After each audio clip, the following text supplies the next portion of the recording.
Hello everyone, before we get started, I wanted to give everyone a moment to go over the disclosures first, and we'll get started momentarily.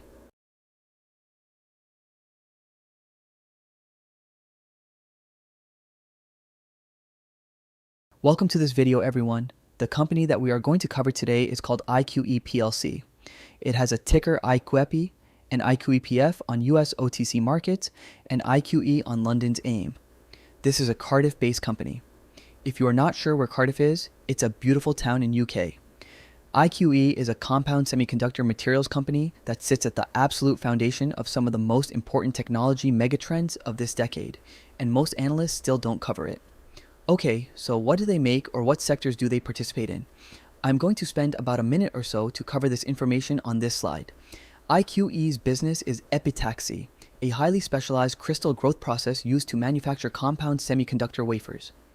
These aren't ordinary silicon chips. IQE produces gallium arsenide wafers for 5G radio frequency devices, gallium nitride wafers for power electronics and defense systems, indium phosphide wafers for the lasers that run inside AI data centers, and VCSEL wafers for 3D sensing in consumer electronics.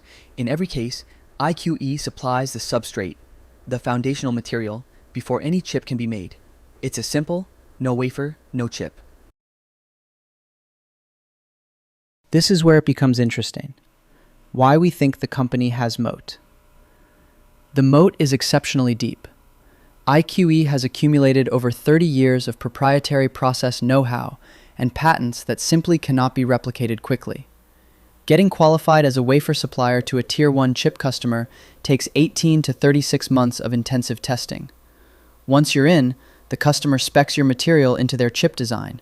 Switching costs become prohibitive.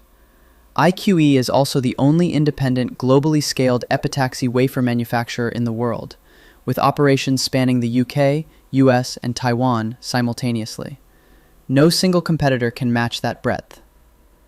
On the next couple of slides, we will go through the market opportunity, some risks, and why I think the company has strong assets that may be valuable to a potential strategic buyer. Alright, so let's get into the market opportunity sector by sector. In the discussion, we'll also touch upon the company's moat. Let's start with opportunity in wireless 5G. In wireless, global 5G densification is driving sustained demand for GAAs and JNRF wafers. This segment drives much of its short-term revenue. In photonics, AI and hyperscale data center build-out is creating surging demand for the indium phosphide lasers that move data at light speed. IQE has already secured Tier 1 design wins in this segment. This is an area to keep an eye on. This one could grow big in coming years. In defense, which is another high-growth sector, US and allied military programs are accelerating GaN-based power systems. With IQE benefiting from faster than expected defense contract releases, it could potentially benefit from increased defense spending in Europe and US. Last but not the least, JON on silicon micro-LED technology positions IQE as a potential foundational supplier for the next generation of AR and wearable displays, another huge potential area. Clearly, IQE is positioned to benefit from some of the fastest growing sectors. It has a unique depth in its product line up to capitalize on it. Okay, on next slide, we will review some risk and in addition to the reasons discussed thus far, why a strategic buyer could buy them out. And if not, then they have a good pathway to decent organic growth. Okay, almost done here. Let's dive into the risks a little bit. Some of the risks are real for sure. The business operates in capital-intensive, cyclically volatile markets. Not to mention revenue and margins are sensitive to consumer handset cycles and infrastructure spending. Furthermore, Taiwan geopolitical exposure adds complexity.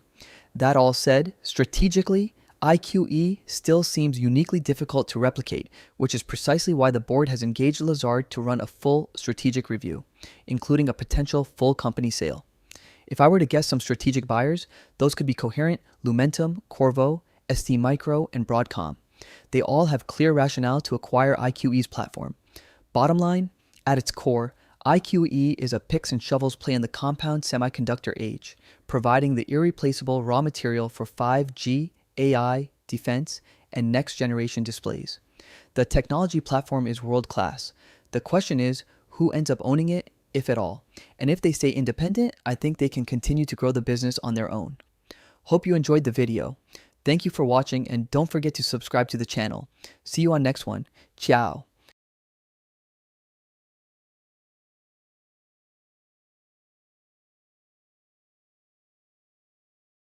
Any action.